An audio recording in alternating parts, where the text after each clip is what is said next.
What's up everyone, this is Scratch and I got a review here for you. We are going to take a look at Fenix Furia on the Xbox One. This is a lightning fast 2D platformer that's reminiscent of the 4th generation of video games, so it's kind of got a throwback to it. You'll find inspiration, drawn from Sonic the Hedgehog and the newer but equally nostalgic Super Meatboy. I was a big fan of that. In the ID at Xbox space, we've seen a lot of developers attempt this throwback approach.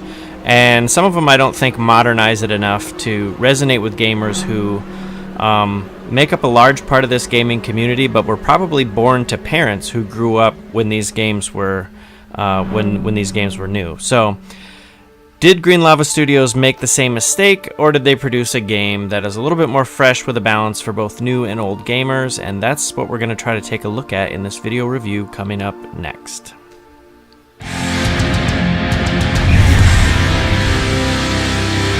Okay, first things first, just should let you know that Fenix Furia was provided to me by the developer in exchange for my honest opinion. So that's what we're after here. We're going to go for it. And before I get started on those questions that we asked in the intro, I'm just going to kind of lay out the basics of what we have here and what you're going to be seeing on the screen. So let's get going. Fenix Furia was released on June the 8th, 2016, so that's a testament to how busy I've been and my backlog just grows. It's developed by Green Lava Studios and is published by Reverb XXXP, and of course, if you can't tell already, this is an action-adventure 2D platformer. The game has 9 different worlds and 20 different levels in those worlds, giving you plenty to chew on. It has this unique and rather fun element called Unlimited Dash and Unlimited Jump, which I found to be pretty generous and seem to help keep the game at a fast pace. There is a trade-off though for the unlimited powers, and that is one hit and you're dead. So that might sound a little bit scary, but that's only in rage mode, which then you think, oh, that's a harder mode, but really rage mode is the normal mode.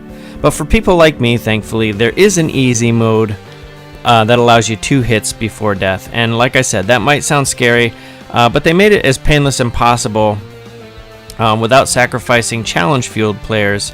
And the instant restart and on death makes dying not a big deal, since it's really just kind of teleporting back to the beginning rather than dying. So that makes it quite a bit easier. There's plenty of challenge, but the game starts off with the first few levels being pretty easy, and then the difficulty will increase quite a bit. What I found though was that after I was playing for a while, I'll likely get stuck on this level, and then I beat it, and then the following levels would kind of seem fairly easy, so it's kind of like a roller coaster of like up and down in the challenge department. It's not like you get halfway through and you get to a level that you can't beat, and then you're like, okay, this is over. If you can just get through that one, chances are the following ones won't be so bad, and it kind of gives you a little bit of a break, which I found to be pretty good, because there was a few times I was like ready to quit, and then I finally got through it, and I'm like, I'll try the next one, and then I would go further, and then it wasn't so bad. So the way the difficulty sort of, like I said, roller coaster up and down like that, it definitely made it a little bit more palatable. So the other 2 game modes are like this 2-player race version, which is kind of like Rascals, where you race your partner to the end, using those unlimited jumps and dashes. I didn't get to play much of it, but I can see where it would be fun if you had the right partner to play with. Then you have this challenge mode where you get a limited amount of jumps and dashes, and if you're looking for a challenge, this one is it. And now, just like the other modes in the beginning, it wasn't so bad, but you literally have like 3 jumps, so you need to figure out where you need to make those 3 jumps to get, through the level. Once you know what you're doing, it's probably pretty easy, but actually figuring it out is quite a challenge, but it wasn't too bad. The game is pretty pick up and play, so even the most casual gamers will be able to make it through most of the game, though it may require some persistence on a few levels like I had mentioned. From a replay standpoint, however, you can collect a cookie in each level, which is located in dangerous spots, and it changes the dynamic of the level a bit, since some levels are easily completed if you just skip the cookie altogether, and then collecting it makes it a whole new challenge because you're going to have to go through, a completely different route, to get to the end. The cool thing to note here, though, is if you collect all the cookies in a particular world, you will unlock a cookie recipe. And I'll give you one here because as a token of my appreciation for actually watching me this far. So the other unlockable is collecting these red boxes before they disappear in the world. This is kind of like has some Super Meatboy flavor to it, where like the warp zones. If you're fast enough to get to this little red box before it goes away, you'll unlock this thing called these little extra worlds called Fenix's Box, which were kind of like the warp zones did in Super Meatboy. I'm showing you one here on the screen. And then if you're fast enough to complete a world to get a gold star, you can collect these gold stars and spend them to unlock minigames.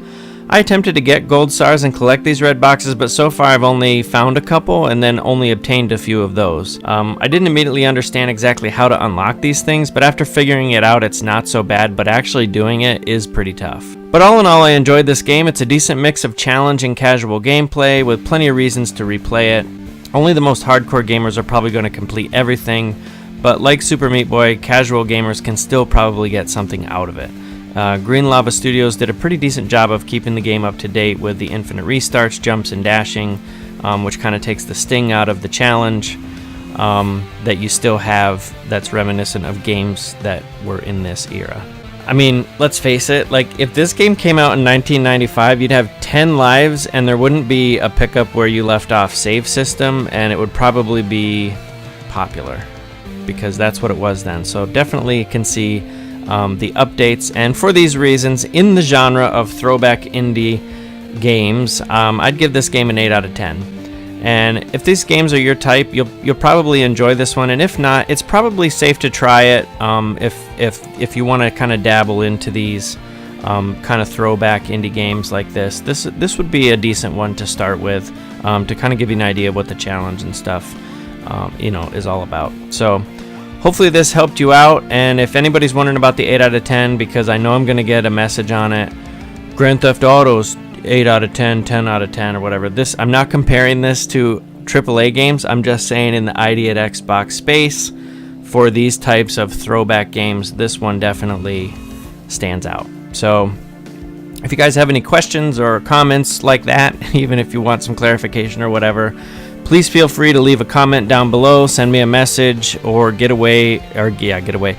hold of me somehow on the internet, be it through my Xbox Live gamer tag or whatever. You guys seem to find me wherever I'm at, so feel free to do that, and I'd be happy to answer or even comment. So thanks for watching, and I will catch you guys all in the next video.